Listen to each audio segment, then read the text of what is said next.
আসসালামু আলাইকুম।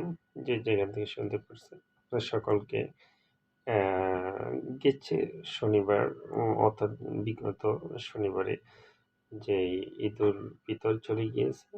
আমাদের ঈদুল ফিতরের শুভেচ্ছা এবং ঈদ মোবারক সবাইকে। আমি ঈদের পরে লাইভে ফার্স্ট আসলাম। মূল বিষয়টা হচ্ছে আমি আমার ভাষায় পরিসংখ্যানে যে কথাটুকু বলতে চাচ্ছি, আজ শনিবার। এই দিনে ঈদ হয়েছে ১ সপ্তাহ পারাপার।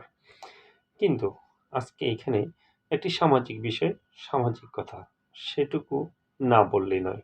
আমি বলতে চাচ্ছি এটাই যে সামাজিক জীবনে সমাজ প্রতিনিধিত্ব যারা করবেন তাদের যে সামাজিক দায়বদ্ধতাটা কি? আমি আমরা ছোটকালে পড়ালেখা করেছি যেটুকু, সমাজবিজ্ঞানে পড়ালেখা যতটুকু করেছি, আমরা কি পেয়েছি? যে সমাজে দর্পণ হতে হলে, সমাজের সামাজিক কার্যক্রম করতে হলে সেখানে প্রয়োজন রয়েছে ১ম আমরা পারিবারিক শিক্ষা, সমাজতান্ত্রিক শিক্ষা। আর পারিবারিক শিক্ষা থেকে সামাজিক সকল কিছু বৈষম্যটা উঠে আসে। আর সামাজিক জীব মানুষ হিসাবে ইনসাফের প্রতীক, ইনসাফকে নিয়ে কথা বলতে হবে।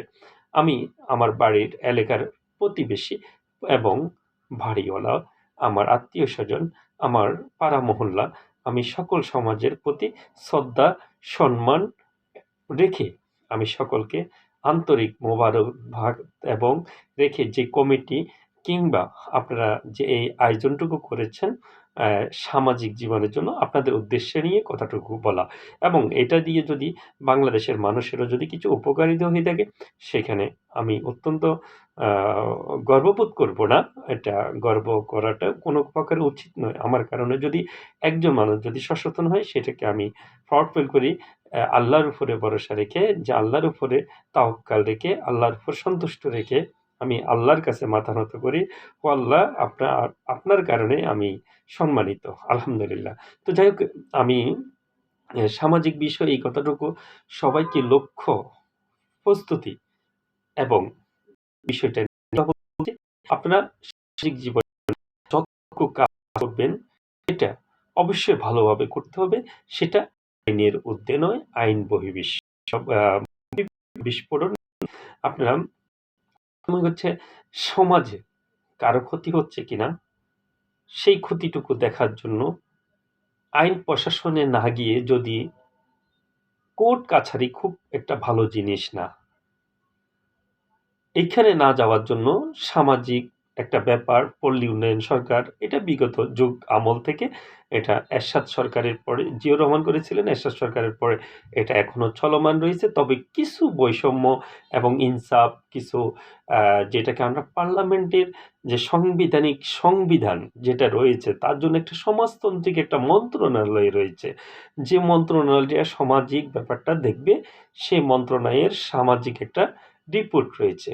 সেখানে আমার গত কিছুদিন আগে মাত্র ৩ দিন হচ্ছে যে আমার সমাজে আমি যেখানে বসবাস করি, আমিও আপনাদের সাথে মানে একক প্রসঙ্গিকে কথা বলবো। ঠিক আছে? আপনারা গুড, যারা সভাপতি হবেন, সেক্রেটারি হবেন, যারা অর্থ সম্পাদক হবেন বা যারা এখানে সমাজে ভূমিকা পালন করবেন, তারা ১ম হচ্ছে ভালো প্রকারের মানুষ হতে হবে, সম্মানজনক মানুষ হতে হবে এবং বয়সবৃদ্ধ মানুষ হতে হবে। সেখানে ইয়াং তরুণেরাও যদি থাকতে চায়, সেখানে তার নক্ষত্র ব্যক্তিত্ব থাকতে হবে। সে বৃদ্ধ মানুষ থাকতে হবে তা নয়। কিন্তু তরুণ যুবক যদি থাকে, সেখানে তার একটা জোরালো ভূমিকা থাকবে। সেটি হচ্ছে যে তার সামাজিক জীবনে অনেক মূল্যবোধ রয়েছে। আমি এই কথাটুকু এইজন্যই বলতে চাচ্ছি, ঘুরিয়ে, পিছিয়ে, পেঁচিয়ে আমি যাচ্ছি মূল জায়গাতে। দেখেন, আপনারা প্রাথমিক অবস্থায় যে সমাজে কারো বাড়িতে আগুন লাগলো, কারো ঘরে ক্ষতিগ্রস্ত হলো, কারো মেয়ে বিবাহ দিতে পারছে না, সে ঋণগ্রস্ত, ৫০,০০০ টাকা ঋণ নিয়ে প্রতি মাসে ৫,০০০ টাকা করে তাকে সুদ দিতে হয়। এগুলা থেকে তাকে বাঁচানোর জন্য, এগুলোর জন্য এগিয়ে আসুন। তারপরে সামাজিক যে চাঁদা, আপনারা যে চাঁদা নামে সামাজিক বইতে বা আমি অনেক ঘাটাঘাটি করেছি, যেটা রাষ্ট্রীয় আইনের বই রয়েছেন, সেখানে কোনো প্রকারেই সামাজিক কল্যাণ মন্ত্রণালয় রয়েছে, সেখানে কোনো জরিমানার বা ছাদা নামে কোনো কিছু নেই। কিন্তু ইনসাফের প্রতীকের দিয়ে একটা জিনিস দিয়েছিলেন আলী হাসান মুজাহিদ, উনি এই স্বাক্ষরটা করেছেন। সেটি হচ্ছে, কেউ যদি অন্যায় করে থাকে তার থেকে একটা পানিশমেন্ট বাবদ যদি অর্থাৎ পয়সাওয়ালা আর অর্ধেক যদি ভালো থাকে, পানিশমেন্ট দিয়ে এই টাকাটা সামাজিক ওই যে কাজগুলোতে ব্যবহার করবে। এই যেটা বলেছি, মেয়েদেরকে বিবাহ দেওয়া, কেউ বিপদে পড়েছে তাকে সহায়তা করা, কারো ঘর বাড়ি ঘূর্ণিঝড়, তুফান, সাইক্লোন, বিভিন্ন সমস্যা হতে পারে, কারো গবাদি পশু নষ্ট হতে পারে, মারা যেতে পারে, তার আর কিছু নেই, অক্ষম হয়ে গেল, তার একটা রিক্সার প্রয়োজন, সে রিক্সা চালিয়ে ভাত খেতে পারবে, অটো চালিয়ে ভাত খেতে পারবে, তাকে একটা অটো দিয়ে দেন।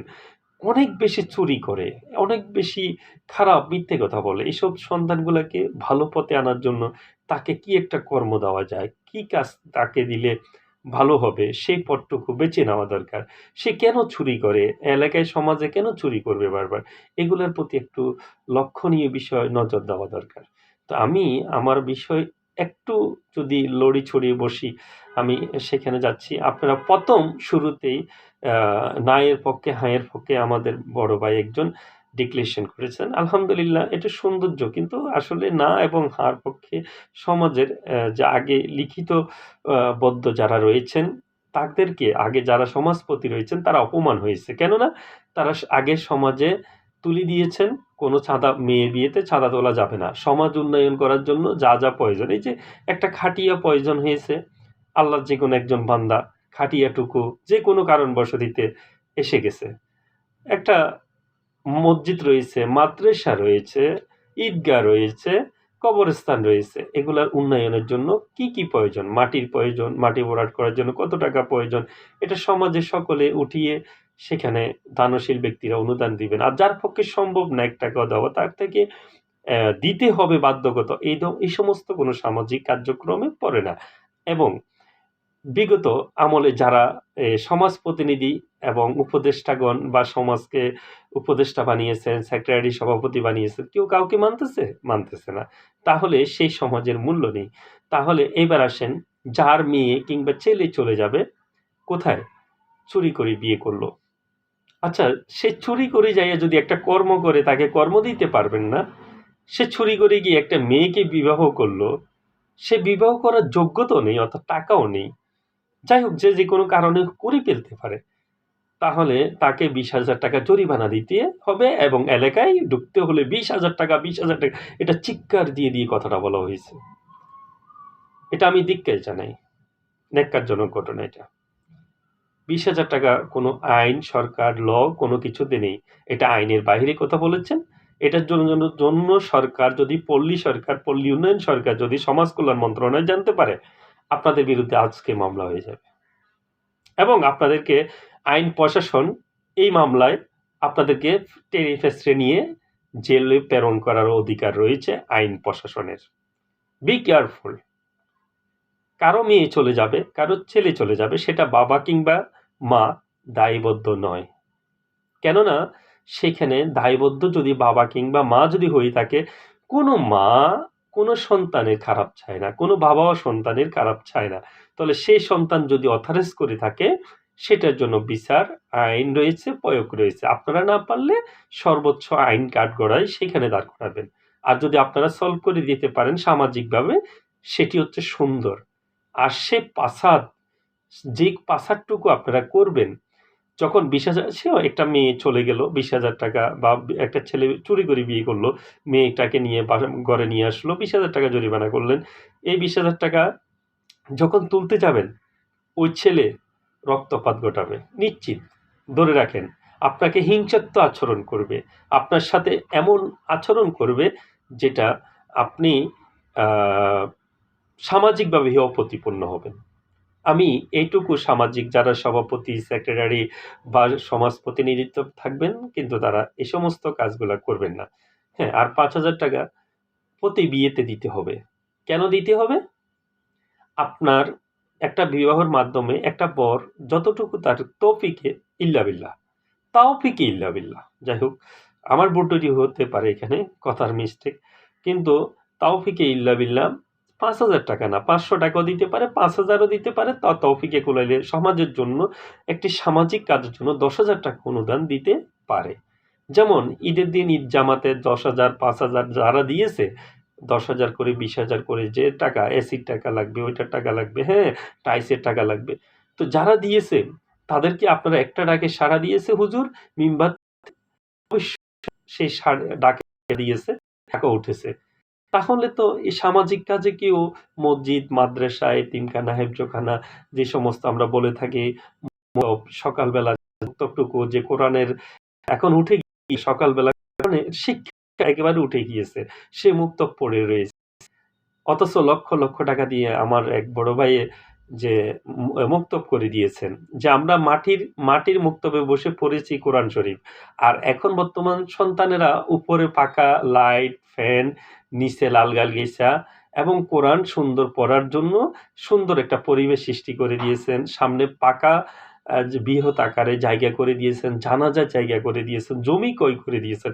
আলহামদুলিল্লাহ, যাদের অর্থনীতি ভালো থাকবে তারা এগুলো করবে, সামাজিক কাজগুলো করবে। তারা কোথায় এই যে তাদের যে ইয়েটুকু আসে, যেটাকে বলে জাকাত ফান্ড, এটা কোথায় দান করবে? প্রথম তো নিজের এলাকায় করতে হবে, তাই না? আচ্ছা, আমি ওদিকে যাব না, এগুলো বিজ্ঞ আলেম ওলামারা ভালো বেশি বুঝেন, জানেন। তো আমি এই কথাগুলো আজকে অনেক লং টাইম হচ্ছে, কিন্তু ভিডিওটা লং টাইম আপনারা শুনলেও কিন্তু এটা উপকারিত হবে। হ্যাঁ, ৫,০০০ টাকা, সেই ৫,০০০ টাকা কেন আপনারা নিবেন? কি কাজে, কোন ক্ষেত্রে, কি বিষয়ে? সেটা যদি জিজ্ঞেস করা হয়, সেটা কিন্তু আপনারা উত্তর দিতে পারবেন না। যুগ যুগ প্রান্তর, আজকে বিগত এত বছর সমাজ যে চলতেছে, সেখানে ৫,০০০ টাকা না, ৩,০০০ টাকা করে নিতে শুনলাম। ৩,০০০ টাকা করে যে নিলেন, তার আগে যদি হয়তো ৫০০, ১,০০০ টাকাও নিতে পারে, তখনকার ৫০০, ১,০০০ টাকা অনেক বড় বিষয়। এখন এরপরে যখন ৩,০০০ টাকা নিচ্ছেন, অনেক বড় বিষয়। কিন্তু এই সমস্ত কাজগুলা কেন আপনারা করতেছেন? ৫,০০০ টাকা একটা মেয়ের বিয়েতে দিতে হবে, মেয়ের ছেলের বিয়েতে দিতে হবে বাধ্যতামূলক। হ্যাঁ, এটা কোন আইনে রয়েছে? আমাকে একটু দেখান।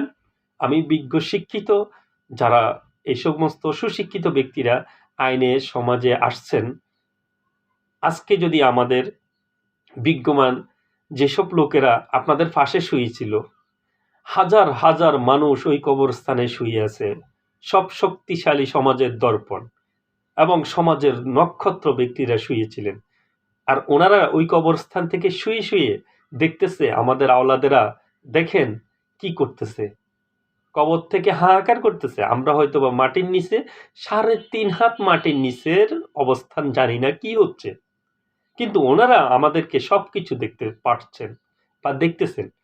কি দেখতেছেন? যে আমাদের যে আওলাদেরা, সেটা সামাজিক বিচারে, আচারে, অর্থনৈতিক ব্যাপারটা আগে এসে গেছে। কেন? হয় সমাজে আগে আসবে, সমাজে বিভিন্ন প্রাসঙ্গিক দুর্ভোগ, দুর্গতি, মানুষের আমানত খেয়ানতকারী, কারোর জমি সংক্রান্ত বিষয়ে প্রবলেম হয়েছে, সলভ করে দেওয়া, কারোর জিনিস চুরি হয়েছে, চোরেরকে শনাক্ত করে সেটা বিচার করা, যদি না পারে সেটা আইনের আশ্রয়ে নেওয়া, এই সমস্ত ব্যাপারগুলো, এবং কেউ ক্ষতিগ্রস্ত হয়েছে তাকে সহায়তা করা, এগুলো হচ্ছে সামাজিক জীবনে সামাজিক জীব হিসাবে সামাজিক কাজ। এটাকে সমাজ বলে। সমাজতান্ত্রিক শুধু টাকা আর অর্থনীতি দিয়ে চালানো যায় না। তাহলে আমি বলবো, আমার বাড়ির ২টি মানুষকে অপমান, অপদস্থ করা হয়েছে।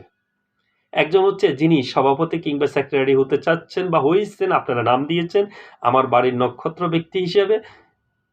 ওনার একেবারে ওপেন সিক্রেট কথাবার্তা আমি ওপেন শুনেছি এখানে। কিছু মানুষ বলেছে, আজাদ সাংবাদিক সাহেব, আপনাদের বাড়িতে তো একটা দুর্ঘটনা ঘটেছে, একজনের মেয়ে চলে গেছে শুনলাম, উনি তো ২০,০০০ টাকা জরিমানা দিতে হবে। তাহলে এই কথাটুকু বলা মানে কি? এটা আমাদেরকে অপমানজনক কথা বলেছে।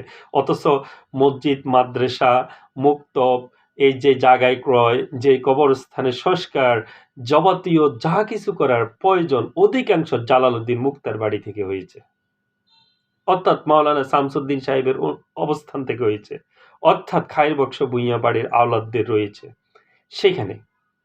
আর আপনারা বিচার করতেছেন ওখানে, ওখানে বিচারে সত্যি কথা বলেছে, এটা মিথ্যে না, হ্যাঁ এটা সত্য, যে একজনের মেয়ে পলাতক হয়েছে, বিয়ে করেছে, অবৈধ জামাই রেখেছে, এটা 20,000 টাকা তো জরিমানা ওখানে পাস্ট হবে। তাহলে কত বড় একটা জঘন্যতম কথা হইলো। আচ্ছা, তারপরে বিয়ে তো আগামী শুক্রবার একটা আছে, ওইটাতে তাহলে 5,000 টাকা এটা কে অনুদান তুলবে? এইটা অর্থটা কে তুলবে? এই যে কথাটা, সে কিন্তু একটা গরিব, অসহায়। সে আমার কাছেও একটা আর্থিক সহায়তা চাইছে যে আমার মেয়ের বিয়ে, সাংবাদিক সাহেব আগামী এত তারিখে আমার মেয়ের বিয়ে, দাওয়াত রইলো, আর আপনি আমাকে একটু সহায়তা করবেন। আমি জানেন আম্মা তো আপনাদের বাড়িতে দীর্ঘ এত বছর ছিল আপনার ঘরে, এখন আপনার আম্মা মারা যাওয়ার পর থেকে আর আপনাদের কাছে যাওয়া হয় না। তো আমি খুব এখন মানে খুব কষ্টে আছি। মেয়ে বিয়ে দিতে কষ্ট হচ্ছে। মেয়েটাকে ইন্টার পর্যন্ত পড়ালেখা করাইছি। এখন উঠাই দেওয়ার সময় যে আমাকে ২০০ জন মানুষের খাবার তৈরি করতে হচ্ছে, সেটুকু আমার আর্থিক অবস্থায় ভালো না। তাহলে তাকে যে সামাজিকভাবে সবাই সহায়তা করা দরকার, যাই যতটুক পারি, ৳১০ পারি, ৫,০০০ টাকা পারি, ১০,০০০ টাকা পারি, সেটুকু ৳১ দিয়ে অনুদান দিয়ে তাকে সহায়তা করা দরকার। এই সমস্ত কাজগুলোতে এগিয়ে আসুন। তাহলে ওইখানেই, ওই কবরস্থানের সামনেই কিন্তু বিচার মানে কত প্রকারের দেখলাম। আচ্ছা, এবার আসেন, যিনি আগে সাবেক উপদেষ্টা কিংবা বর্তমান উপদেষ্টা, বর্তমান চেয়ারম্যান, অনেক কিছু, উনি আমার সম্মানী ব্যক্তিত্ব একজন ব্যক্তি, আমাদের বাড়িকে অপমান করতে পারেন না।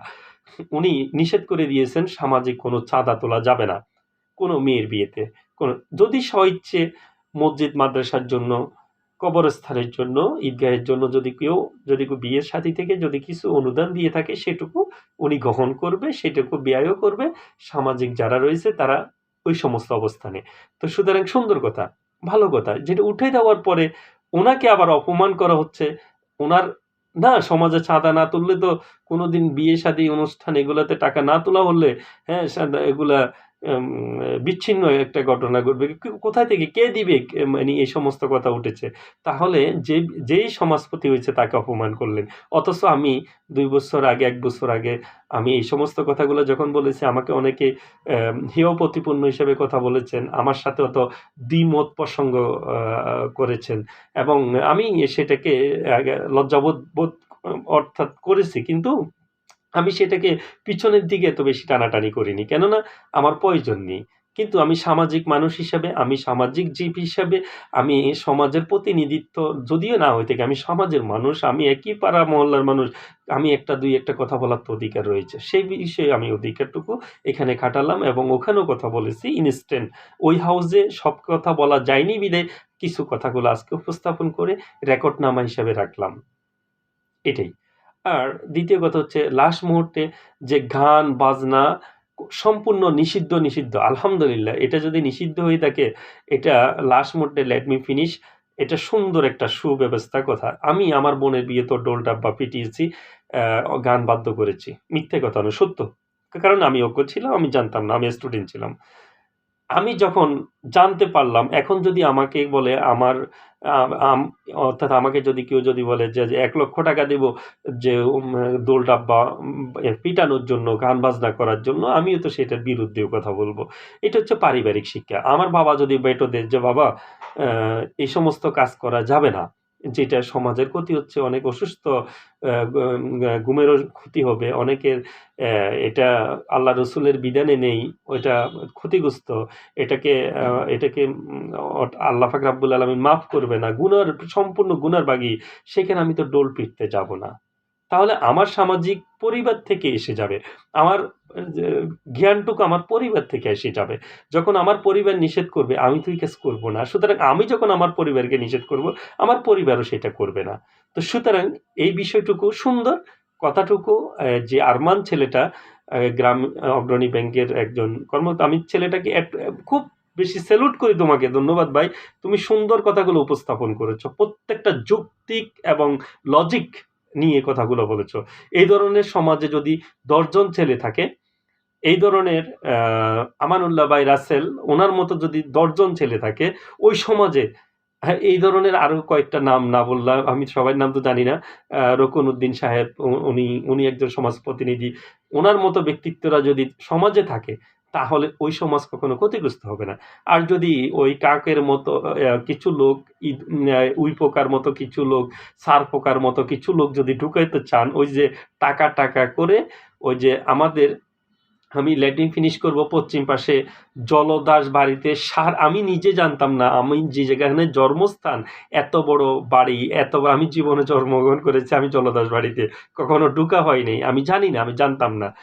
350 পরিবার, 375 পরিবার রয়েছে এবং সমাজ প্রতিনিধিরা জানে না টোটাল সমাজে কতজন পরিবার রয়েছে।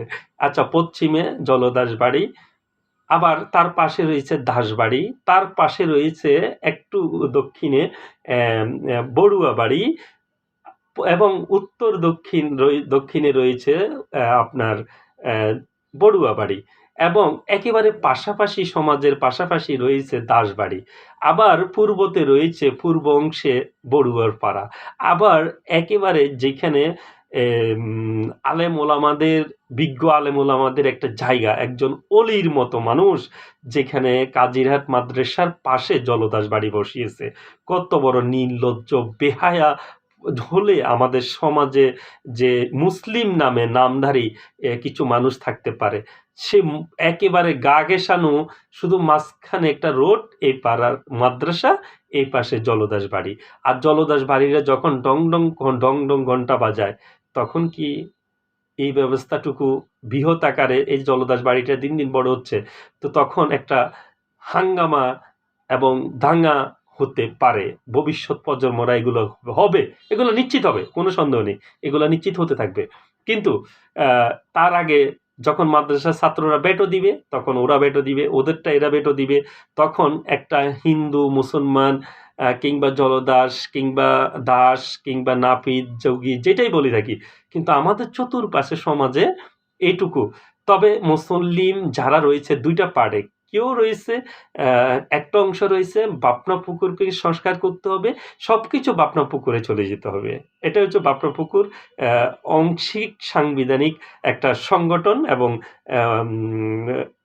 কি বলে এটাকে, যে সামাজিক দুইটা পার্ট রয়েছে। প্রথম পার্ট ওটা, সেকেন্ড পার্ট এসে গেল যে অর্থাৎ এখান থেকে জালালউদ্দিন মুক্তার বাড়ি নিয়ে, পূর্ব বাড়ি নিয়ে, অর্থাৎ লতিফ সাহেব, যিনি এখন বর্তমান সমাজে ভালো ভূমিকা পালন করছেন, নাসিম দারগা বাড়ি নিয়ে, মসজিদ নিয়ে সভাপতি হিসেবে দায়িত্ব পালন করতেছেন এবং খুব ভালো অবস্থান, শক্তিশালীভাবে সেই মসজিদকে মডিফাই করতেছেন, অনেক ভালো লাগতেছে। এই কয়েকটা বাড়ি নিয়ে কিন্তু আবার একটা জামে মসজিদ রয়েছে, ওখানে একটা জামে মসজিদ, 3-4টা, এই ছোট্ট একটা মুসলমান কয়েকটা বাড়ি নিয়ে এতটা সমাজ পাটল কেন থাকবে, এতটা মানুষ কেন পাটল থাকবে? জলদাসদের বিচার কে করে? তারা নাকি কোর্ট কাছারিতে যায় না, রাষ্ট্রীয় ভূমিকায় তারা এটার নাম কি বলে, থানাতেও যাওয়া হয় না। তাহলে তাদের বিচার আচারটা কি করে? শুনে আশ্চর্য হয়ে গেলাম যে তাদের বিচার আচার নাকি আমাদের সামাজিকভাবে কিছু মানুষ, আগেকার মানুষ, এখনকার সামাজিক যারা রয়েছে তারা না, তার আগে যারা সমাজে রয়েছিলেন, শুনতে পারলাম তারা নাকি বিচার আচার করতেন। আর এটার জন্য একটা নাকি কোটা রয়েছে, ওই কোটাটা নাকি বাকমণ্ডল করে কে ওরা পেত। তো আসলে এগুলো লজ্জাকর বিষয়, ওইদিকে যাব না। ওদিকে যেতে গেলে আমি তো এমনি তো আসলে এই সমস্ত ভালো কথা বলতে গেলে বিতর্ক সৃষ্টি হয়, আর ওকে সমাজে ভালো জানবে না, ওকে সমাজে খারাপ জানবে। আর সত্য বললে সত্যটার সবচাইতে মানে কাঁটাযুক্ত একটা ব্যাপার, আর মিথ্যেটার সবচেয়ে সংযুক্তটা বেশি। আর মিথ্যের আশ্রয় কেন্দ্র যারা সমাজে মানে কিছু থাক না থাক, আর্থিক সহায়তা, মানে আর্থিক যদি পকেটে যদি টাকা থাকে, তাহলে ওই লোকে যদি অর্থাৎ আমরা শীতল পাটির যে পাতাটাকে বলে থাকি, ওটাকে যদি পান পাতা বলে থাকি, সেটা পান পাতা হয়ে যাবে। আর পান পাতাকে যদি বলে দিই পাটি পাতাই হয়ে থাকবে, শীতল পাটি। অর্থাৎ আসলে এই সমস্ত ব্যাপারগুলো না, সত্যতে মুক্তি নেই, সত্যতে সবসময় সত্যবাদীরা সবসময় সামাজিক হেয় প্রতিপূর্ণ হয়ে থাকে, কষ্ট পেয়ে থাকে, আবার কিছু মানুষের শত্রু হয়ে যায়। আমি শত্রু থাকতে রাজি, আমি হেয় প্রতিপন্ন হতে রাজি, আমি সামাজিকভাবে গরিব ঘরের সন্তান সেটাও আমি রাজি। তারপরও আমি জালালউদ্দিন মুক্তার বাড়ির একজন বংশধর অংশীদারিত্ব হিসাবে আমি আমার এই কথাটুকু উপস্থাপন করলাম, এই জন্য যে ভবিষ্যৎ প্রজন্মরা যেন কষ্ট না করে, ভবিষ্যৎ প্রজন্মরা যেন আর এই যে আগ্রাসিক যে সাংঘর্ষিক যে ভূমিকাটা, যে আমি গতকালকে অত্যন্ত দুঃখের সাথে জানাচ্ছি, বড়ুয়ারা কত বড় স্ট্রংলি তাদের সমাজ চালাচ্ছে। আমাদের এমপি সাহেব মাগরিবের আজান দিচ্ছে চারিদিকে, আর বড়ুয়া পাড়াতে বড়ুয়াদের এই অর্থাৎ কিয়াংয়ের ভিতরে চলছে আপনার এই উনি বক্তব্য দিচ্ছে আর ওরা ওদের ওই যে বুদ্ধিস্টদের যে সমস্ত নমদস্য ভগবত কি কি পড়ে যে ওরা ওগুলো পড়তেছে, তাহলে ওখানে আমাদের এমপি সাহেব বক্তব্য দিচ্ছে, উনি জনপ্রতিনিধি হয়ে সেটাও কিন্তু ওনার দায়িত্বে পড়ে না। আজান দিচ্ছে আমাদের রাষ্ট্রপতি প্রধানমন্ত্রী পর্যন্ত মাইক সাউন্ড অফ করে, তারেক রহমান অনেকগুলো জায়গাতে অফ করে সুন্দর করে সাইলেন্ট হয়ে দাঁড়িয়ে গেছেন। সেখানে একজন এমপি সে হাসনাত আবদুল্লাহ আমি অমুক সমুক আমি বলবো যে আমি কাউকে ছোট করতে রাজি না। আমাদের যে কত বড় বড় ইয়াং তরুণ ছেলেরাও এখন কিন্তু অনেক কিছু বুঝে, যে হাসনাত আবদুল্লাহ আমাদের যে খেজুর নিয়ে উপস্থাপন করে একবারে এমপিরা A to Z একটা মাসে কি কি পায় পুরোটা উপস্থাপন করে দিচ্ছে, এবং সে লাইভ লিড করতেছে অন্যরকম রিক্সাবল, তারপরেও কিন্তু সে মানুষের জন্য কাজ করে যাচ্ছে, জনগণের জন্য কাজ করে যাচ্ছে। তো আমি অনেক লং টাইম কথা বললাম সামাজিক জীবন জীবিকা নিয়ে, এবং আপনারা সামাজিকভাবে সবাই কাউকে কেউ হয়ে হোক প্রতিপূর্ণ করার দরকার নেই, ছোট করার দরকার নেই, সবাই একজোট হয়ে এক ছাদে চলে আসুন, একজোটে হয়ে এক ছাদে এসে কথা বলুন, ঈদের মোলাকাত এক জায়গায় হোক। কেউ কাউকে চেহারা দেখতেছে না। 5টা জায়গাতে যদি ঈদ জামাত হয়, বাড়ি হচ্ছে 6 থেকে 7টা, সবগুলো হিসাব করলে মানুষ হবে না 3 থেকে 400-500 ঈদে জামাত করতে যায়। কিন্তু যখন এই মানুষগুলো যদি ফাটল হয়, কোনো জায়গায় 50 জন, কোনো জায়গায় 30 জন, কোনো জায়গায় 20 জন, এটা তো ঈদের জামাত হতে পারে না, এটা তো ঈদগাহ হতে পারে না, এটা তো জামে মসজিদ হতে পারে না। একটা জামে মসজিদ হতে হলে সেখানে সবাই সম্মিলিত হতে হবে, এবং ঈদগাহের জামাতটুকু সবাই সম্মিলিত হতে হবে। ওখানে সবাই সমান আকারে একই ছায়াতলে থেকে মোলাকাত করতে পারবে, একে অপরকে চিহ্নিত করতে পারবে, চিনতে পারবে, জানতে পারবে। এই সমস্ত ব্যাপারগুলো নিয়ে আগাতে হবে। তো সুতরাং গতকালকে ব্যাপারটা নিয়ে অনেক দুঃখ লাগছে, চারিদিকে আজান দিচ্ছে আর ওরা স্লোগান দিচ্ছে এমপি সাহেবের পিছনে। এমপি সাহেব এখান দিয়ে আজান দিচ্ছে, ওনার কিন্তু মাথায় ঢুকতে তখন তো ওখানে সাউন্ডটা ওনার কাছে যাচ্ছে না, উনি যেহেতু কথা বলতেছেন। আমার মনে হয় ওনার এখানে মিস্টেক ভুলটুকু ওইখানে হয়েছে, কিন্তু আমি এমপি সাহেবকে দায়ী করবো না। যারা যে এটা দায়িত্বশীল ভূমিকা পালন করছেন তারা বলা উচিত ছিল যে চারিদিকে আজান হচ্ছে মাগরিবের, যে মোড়টা স্টপ রাখেন। এটুকু হলো না, দুঃখ লাগলো। আমরা কি মুসলিম? আমরা মুসলমান? আমরা সমাজ, আমরা রাষ্ট্রেরও সমাজ, আমরা মসজিদ, মাদ্রাসা, কবরস্থান, কত কিছু নিয়ে সামাজিক কাজ করে থাকি। এটাই কাজ। তার মধ্যে হচ্ছে টাকা, টাকা, 5,000 টাকা জরিমানা, 20,000 টাকা জরিমানা। এটা নিয়ে স্লোগান দিতে দিতে দীর্ঘ আধা ঘন্টা চলে গেল। I don't care. সরি, সে টু সরি। ক্ষমা দৃষ্টিতে দেখবেন, কথাবার্তা যদি ভুল হয়ে থাকে সামাজিক সকলের কাছে ক্ষমা প্রার্থী। তবে ঘৃণিত চোখে দেখলাম টাকার জরিমানা, অর্ধেক জরিমানাটাকে মানুষকে উৎফুল্ল মনে আন্তরিক তৃপ্তি, আত্মতৃপ্তি দেওয়াটা সবচাইতে বড় ভূমিকা। কারণ আমি আদর্শনগরীতে আদর্শ গ্রামে গিয়েছি। সমাজ কাকে বলে আজ পর্যন্ত 43 বছর হয়েছে পুলিশ ঢুকতে পারে নাই। সকল সমাজে বিচার করা হয়, সকল কিছু। তারা না পারলে তারপরে আইনের আওতায় যায়। কিন্তু ওই আদর্শ গ্রাম থেকে যান, সবাই যান। আদর্শ গ্রামে নাম এমনি হয় নাই। আদর্শ গ্রামে ওই অলিখানগরে যাইয়া দেখে আসেন সমাজ কাকে বলে, কত প্রকার ও কি কি। তারপর সমাজ জীবনটা শুরু করুন সকলে মিলে। আমি সমাজকে নিয়ে আর কথা বলবো না। আমি একজনকে ওয়াদা দিয়েছিলাম, কিন্তু বুক জালফাল করতেছে, রক্ত টকবক করতেছে। আজকে অনেক দিন যাবৎ এই কথাটুকু শোনার পর থেকে আমি নিজে লজ্জিত, এই যে ওনারা কি কথা বললো এগুলা। মানে সামাজিক ব্যাপার, অসামাজিক কথা, এবং এখানে শুধু টাকার কথা, অর্থনৈতিক কথা, আর অন্য কোনো কথা নেই। এটা কিন্তু সামাজিক কথা হয়নি, এবং সমাজের জন্য ভবিষ্যৎ আপনারা সবাই কোলে মিলে এক ছাদের ব্যবস্থা করুন, ঈদগাহ একটা করুন, মসজিদ একটা করুন। সকলে পাঞ্জাখানা মসজিদ 7টা থাক, 10টা থাক, সমস্যা নেই, কিন্তু জামে মসজিদ একটা থাকবে, ঠিক আছে? ঈদগাহ একটা থাকবে, 2টা নয়। কবরস্থান সৌগ্রামী একটা থাকবে, সেটাকে ডেভেলপ করতে হবে, সেটাকে সংস্কার করতে হবে। পাঞ্জাখানা মসজিদের পরে সেখানে মুক্তব রয়েছে, সকালবেলা মুক্তব চালু করতে হবে। সকালবেলা কোরআন যদি চালু করে প্রত্যেকটা ঘরে ঘরে, ছোট ছোট মাসুম বাচ্চারা, আমরা যখন গিয়েছিলাম আমাদের মা বাবারা কত উৎফুল্ল ছিল। আমরা এখন বিনষ্ট হয়ে যাচ্ছি ওই সমস্ত কোরআনের অভিশাপের কারণে।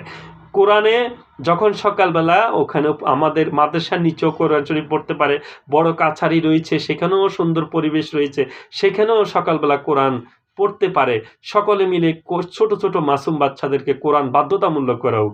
এটাই হবে আদর্শ, এটাই হবে সমাজ, এটাই হবে সৌন্দর্য। বাকি কথাটুকু বললাম না, বলতে গেলে অনেক কথা পেটের মধ্যে জমা যায়, ঘন্টাকে ঘন্টা কথা বলতে পারবো সমাজকে নিয়ে। আপনারা কি সমাজ শিখাবেন? ইনশাল্লাহ সমাজ আমার মাথার মধ্যে একটা কোণার মধ্যে রয়েছে। আপনারা এতটুকু আমার গ্রহণযোগ্যতা ততটুকু নেই, তারপরেও আমি সমাজকে নিয়ে কতটুকু বলতে পারি, এই জন্য যে আপনাদের কাছ থেকে শিখে এসেছি। আমি নিজে শিক্ষা নয়, আর যতটুকু জ্ঞান দান করেন সেটা হচ্ছে আল্লাহ পাক রাব্বুল আলামিন। ওই জ্ঞানটুকু দিয়েছে আপনাদেরকে। আমি শিক্ষার ব্যবস্থা দেওয়া, সামাজিক ব্যাপারে এই সমস্ত কথা বলার আমার কোনো ওরকম যোগ্যতা নেই। আমি কোনো টিচার নই, আমি কোনো সামাজিক কোনো একেবারে বড় পরিবারের সন্তান তো ওরকম কিছু না। আমার শিক্ষা যদি নাও থাকতো, আমি যদি টাকা থাকে হিরু আলমের মতো, আমাকে সমাজে মানতে বাধ্য। আমি কালকে ১ লক্ষ টাকা সমাজে দিয়ে দেব, কোনো একটা অনুদানে স্লোগানে মুখরিত হবে, স্লোগানে মুখরিত হয়ে যাবে, ১ সপ্তাহ স্লোগান দিবে ছেলেরা। এটা টাকা দিয়ে সবকিছু ক্রয় করা যায় না, সমাজ ক্রয় করতে হয় আন্তরিকতার মহাব্বত আর মেধা দিয়ে। আসসালামু আলাইকুম। বেশি কিছু আর বললাম না।